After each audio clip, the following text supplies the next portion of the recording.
નમસ્કાર મિત્રો, welcome back to this channel. તો આજના વિડીયોમાં આપણે જે ઇંગ્લિશ કન્વર્ઝેશન છે કે ઇંગ્લિશમાં જે વાતચીત થતી હોય એ જોઈશું. તો અહીંયા એક સિનારીઓ આપેલો છે કે એટ ડોક્ટર્સ ક્લિનિક, એટલે કે ડૉક્ટરની ક્લિનિકમાં આપણે ડૉક્ટરની વિઝિટ કરવા જતા હોઈએ ત્યારે ઇંગ્લિશમાં કઈ રીતે વાતચીત થાય. તો આ એક એક્ઝામ્પલ છે. તો એક્ઝામ્પલ થ્રુ તમે આ રીતે પ્રેક્ટિસ કરીને સ્પોકન ઇંગ્લિશ તમારું સુધારી શકો. ઠીક છે, તો ચાલો શરૂ કરીએ. તો અહીંનો જે આજનો જે સિનારીઓ છે આપણો એ છે એટ ડોક્ટર્સ ક્લિનિક. તો ડૉક્ટરની ક્લિનિકમાં વિઝિટ કરીએ ત્યારે આપણે કઈ રીતે વાતચીત થાય. ઠીક છે, તો અહીંયા સ્ટાર્ટ કરીએ. રિસેપ્શનિસ્ટ સેઝ, રિસેપ્શનિસ્ટે કહ્યું. તો અહીંયા જ્યારે તમે દવાખાનામાં એન્ટ્રી કરો ત્યારે રિસેપ્શનિસ્ટ હોય એ તમને ગ્રીટ કરે કે ગુડ મોર્નિંગ કે એ રીતે, અને પછી તમારી સાથે વાતચીત કરવાની કોશિશ કરે.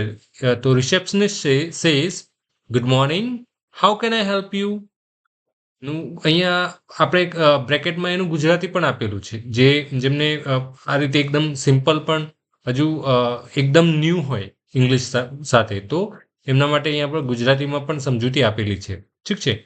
સુપ્રભાત, હું તમને કઈ રીતે મદદ કરી શકું, આનું ગુજરાતી એવું થાય. હવે આ જે સેન્ટેન્સીસ છે એ તમને સમજાઈ જાય પછી તમારે એને ઇંગ્લિશમાં જ બોલવાના છે અને વારે ઘડી બોલીને પ્રેક્ટિસ કરવાની છે અને તમારા દિમાગમાં એ સિનારીઓ ફિટ કરવાનો છે પહેલાં. હા, તમે પોતે એક ડૉક્ટરની ક્લિનિકમાં છો અને તમે વાત કરી રહ્યા છો એ રીતે, જેથી શું થાય કે તમને એની પ્રેક્ટિસ કરવાની વધારે મજા આવશે. ઠીક છે, અને એને વારે ઘડી બોલો જેથી આ સેન્ટેન્સીસ તમને એકદમ સરસ રીતે તમે બોલી શકો ક્યાંય અટક્યા વગર. ઠીક છે, અને એકદમ ફ્લોમાં બોલાશે. તમે વધારે પ્રેક્ટિસ કરશો ને તમારો ફ્લો બહુ જોરદાર રહેશે એમ, એટલા માટે.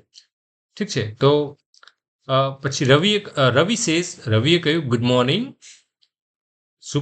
સુપ્રભાત, I want to see the doctor, મારે ડોક્ટરને મળવું છે. Receptionist says do you have an appointment, શું તમારી પાસે અપોઇન્ટમેન્ટ છે. એટલે અપોઇન્ટમેન્ટ એટલે ડૉક્ટરને પહેલાં આપણે એને જે મુલાકાત ફિક્સ કરી હોય કે આટલા વાગે તમારે આવવાનું, તો એને અપોઇન્ટમેન્ટ લીધી કહેવાય. તો અપોઇન્ટમેન્ટ શું લીધેલી છે એવું રિસેપ્શનિસ્ટ પૂછે છે. Do you have an appointment, શું તમારી પાસે અપોઇન્ટમેન્ટ છે. રવિ સેઝ નો આઈ ડોન્ટ, ના મારી પાસે નથી. આઈ ડોન્ટ એને ના પાડી દીધી અહીંયા એવી રીતે. આઈ ડુ નોટ, શું નથી, અપોઇન્ટમેન્ટ નથી. નો આઈ ડોન્ટ એને આન્સર આપ્યો. કેન આઈ મીટ નાઉ, મારી પાસે એપોઇન્ટમેન્ટ તો નથી but can I meet now, શું હું એમને હમણાં મળી શકું. Receptionist says please wait for 10 minutes, કૃપા કરીને 10 મિનિટ રાહ જુઓ. Doctor says hello please come in, કે તમે અંદર આવો. એમને ડોક્ટરે રવિને કહ્યું. Ravi says good morning doctor. Doctor says what's the problem, તમને શું તકલીફ છે. ડોક્ટરે હવે પૂછવાનું સ્ટાર્ટ કર્યું કે તમને શું તકલીફ છે. Watts the problem. Ravi says I have a headache and fever. I have a headache and fever એટલે હેડેક એટલે કે માથાનો દુખાવો, ફીવર એટલે તાવ. મને માથાનો દુખાવો અને તાવ છે.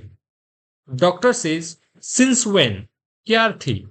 આપણને આ રીતે જ ડોક્ટર વાત કરે ને, તમને પહેલા પૂછે કે તમને શું થયું છે. વોટ્સ ધ પ્રોબ્લેમ, તમે કહો એને સિમ્ટમ્સ કહો. સિમ્ટમ્સ અહીંયા સિમ્ટમ્સનો મતલબ થાય કે એના લક્ષણો શું છે, તમને શું શું થઈ રહ્યું છે તમે ડૉક્ટરને જણાવો. ડૉક્ટર કહે કે પછી પૂછે કે ક્યારથી આ બધું થઈ રહ્યું છે. આ રીતે ડૉક્ટર પોતે જાણવાની કોશિશ કરે કે તમને શું થયું છે.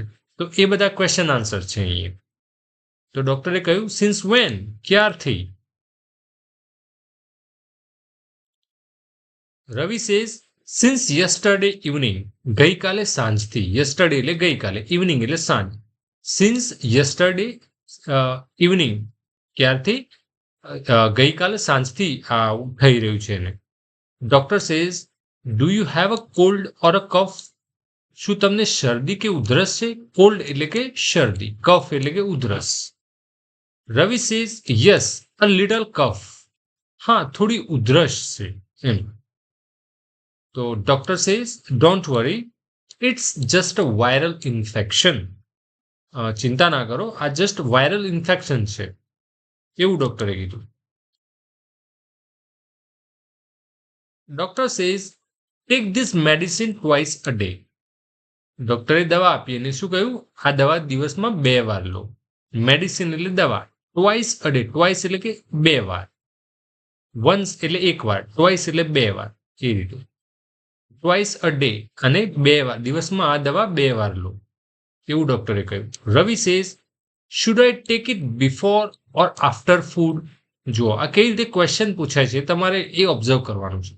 Should I take it before or after a food? શું એ ખાવા પહેલા કે પછી લેવી જોઈએ મારે? એમ એવું પૂછે છે કે શું આ મારે ખાવા પહેલા લેવી જોઈએ કે પછી લેવી જોઈએ? તો એવો ક્વેશ્ચન કરવો હોય તો કઈ રીતે પૂછાય? આ રીતે, should I take it before or after food? Doctor says after food, ભોજન પછી લેવાનું, એમ એવું કીધું. Ravi says okay, thank you doctor, સારું, આભાર તમારો ડોક્ટરનો. Doctor says take care and drink more water, તમારું ધ્યાન રાખો અને પાણી વધારે પીવું.